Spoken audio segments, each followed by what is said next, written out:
ایک دوست نے دوسرے دوست سے پوچھا یار اورنگزیب ایک بات پوچھوں، سچ سچ بتاؤ گے؟ مشتاق نے اپنے بے تکلف دوست سے جب یہ سوال پوچھا تو اورنگزیب نے حیرت سے مشتاق کی طرف دیکھا اور وہ کہنے لگا کہ اب مجھ سے اجازت لیا کرو گے بات پوچھنے کی بھی؟ وہ کہنے لگا کہ یار وہ بات ہی ایسی ہے، مجھے ڈر ہے کہ کہیں تم ناراض نہ ہو جاؤ۔ مشتاق نے جھجک کر جب یہ بات کہی تو اورنگزیب نے کہا کہ ارے اللہ کے بندے اب کہہ بھی ڈالو، کیا پوچھنا چاہتے ہو؟ اس نے کہا کہ کل بھی میں نے تمہیں نماز پڑھتے ہوئے دیکھا اور پھر تم رو رو کر دعا بھی مانگ رہے تھے۔ میں حیران ہوں کہ تم نے کب سے نماز شروع کر دی ہے، اور پھر یہ رو رو کر نماز پڑھنا میری سمجھ میں نہیں آیا۔ دعا تو ہر نمازی مانگتا ہے، مگر میں نے کسی کو روتے ہوئے دعا مانگتے نہیں دیکھا۔ مشتاق کہتا چلا گیا اور اورنگزیب نے جب اس کی باتیں سنی تو لبوں پر مسکراہٹ دوڑ گئی۔ اس نے پیار بھری نظروں سے مشتاق کی طرف دیکھا اور پھر کہنے لگا یار مشتاق، میں نے چند دن قبل سے باقاعدہ نماز پڑھنی شروع کر دی تھی۔ ایک دن اتفاق سے میرے سر میں درد تھا اور میں لیٹا ہوا تھا، بس سوچتے سوچتے میں اپنی سابقہ زندگی کا سدباب کر بیٹھا۔ تب مجھ پر انکشاف یہ ہوا کہ میں نے تو آخرت کے لیے کچھ بھی نہیں کمایا سوائے گناہوں کے۔ مجھے یہ احساس ہوا کہ ہر آدمی صبح اٹھ کر کسی نہ کسی صورت میں روزگار کے لیے نکلتا ہے، اسی طرح ہم بھی دنیا میں ایک خاص مقصد کے لیے آئے ہیں۔ بس یہ وہی لمحہ تھا کہ میں نے فیصلہ کیا کہ اب اپنی زندگی کو اسلام کے مطابق ہی گزاروں گا۔ اور اورنگزیب چپ ہو گیا۔ مشتاق بہت متاثر نظر آ رہا تھا۔ اورنگزیب پھر بولنے لگا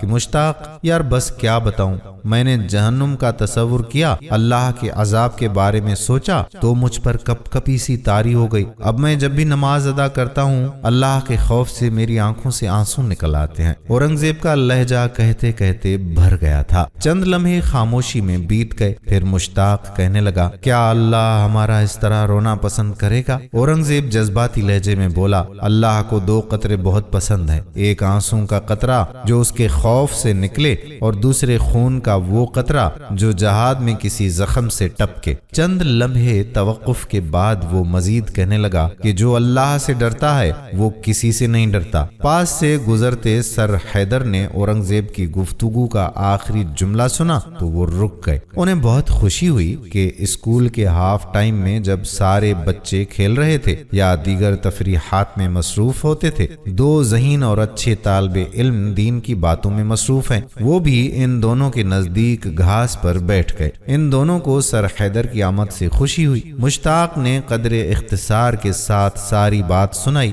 سر حیدر نے کہا کہ اگر میں کچھ کہوں تو آپ لوگوں کو یہ مداخلت بری تو نہیں لگے گی؟ نہیں سر، کیوں بری لگے گی؟ سر حیدر بولنے لگے کہ تمہیں ایک واقعہ سناتا ہوں۔ ایک انصاری پر خدا کا خوف اس قدر غالب ہو گیا تھا کہ ہر وقت رویا کرتے تھے۔ جب وہ آگ کا ذکر سنتے تو آنکھوں سے آنسو رواں ہو جاتے۔ دل میں ڈر اتنا بیٹھ گیا تھا کہ وہ گھر میں پڑے رہتے تھے۔ جب حضور صلی اللہ علیہ وآلہ وسلم نے ان کا ذکر سنا تو ان کے مکان پر تشریف لے گئے اور جا کر ان کو گلے لگا لیا۔ انصاری پر ایسی کیفیت طاری ہوئی کہ وہ گر پڑے اور روح پرواز کر گئی۔ حضور صلی اللہ علیہ وآلہ وسلم نے فرمایا کہ لوگوں اس کی تجہیز و تکفین کا انتظام کرو۔ خدا کے خوف نے اس کا دل پاش پاش کر دیا۔ سر حیدر کی بات ختم ہوئی اور ادھر ہاف ٹائم کے ختم ہونے کی بیل بجی۔ شام کو اورنگزیب مغرب کی نماز پڑھ رہا تھا کہ اس نے سسکیوں کی آواز سنی۔ سلام پھیر کر دیکھا تو مشتاق روتے ہوئے اپنی سابقہ غلطیوں اور گناہوں پر اللہ کے حضور رو رو کر معافیاں طلب کر رہا تھا۔ بے اختیار اورنگزیب کی بھی آنکھیں بھر گئیں اور آنسو گرنے لگے۔ کتنے مبارک اور مقدس آنسو ہوتے ہیں جو اللہ کے لیے گریں، اللہ کے خوف سے آنکھوں سے آنسو نکلیں۔ اللہ سے دعا ہے کہ اللہ تعالی ہمیں 5 وقت نماز با جماعت پڑھنے کی توفیق عطا فرمائے اور صراط مستقیم پر چلنے کی کامل توفیق عطا فرمائے۔ آمین ثم آمین یا رب العالمین۔ دوستو اگر آپ کو ہماری آج کی یہ کہانی پسند آئی ہو تو اپنے دوستوں کے ساتھ اسے شیئر ضرور کر دیں۔ کیا پتا کہ یہ باتیں سن کر کسی کے دل میں نماز کے لیے محبت پیدا ہو جائے اور اس کی آنکھوں سے اپنے گناہوں کو یاد کر کے کوئی آنسو بہے تو اس کا اجر و ثواب آپ کو بھی ملے گا اور ہمیں بھی ملے گا۔ آنے والی ویڈیو تک اپنے میزبان قادر بخش کلہوڑوں کو اجازت دیجیے۔ اللہ حافظ۔